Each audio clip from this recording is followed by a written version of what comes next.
PVL family law, dealing with dissolution of a marriage and certain grounds on which a marriage can be dissolved, specifically where on irretrievable marriages, the irretrievable breakdown of a marriage.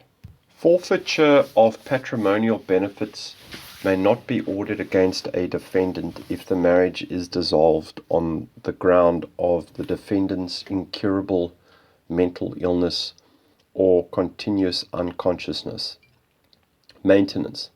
The plaintiff may indeed claim maintenance from the mentally ill or unconscious defendant if he or she qualifies for maintenance in terms of Section 7.2 of the Act. Defences against an action for divorce. If a spouse rebuts allegations that the marriage has broken down irretrievably, a divorce will not be granted. The proceedings must be postponed in terms of Section 4.3 if there is a prospect of reconciliation. An unsuccessful attempt at reconciliation does not present strong enough evidence of irretrievable breakdown, so a decree of divorce will be granted.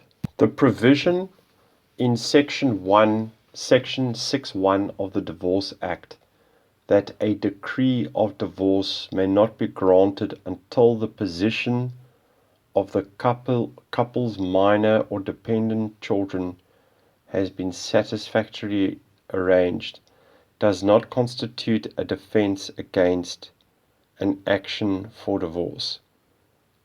It is a complete bar to a decree of divorce.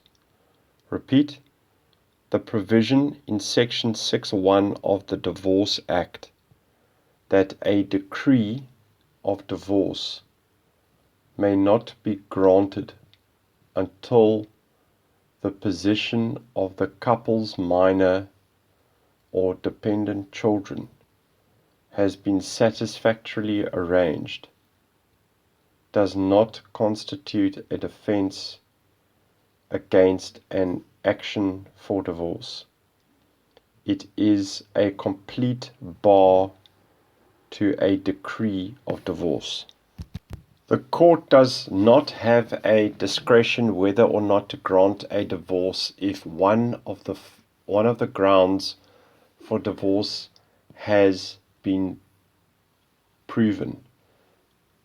In terms of Section 5A of the Divorce Act, the court is empowered to refuse a divorce or to make any order it considers just if, despite the divorce, the spouses or either of them will not be free to remarry unless the marriage is also dissolved in accordance with the prescripts of their religion or the religion of either of them, or unless a religious barrier to remarriage is removed.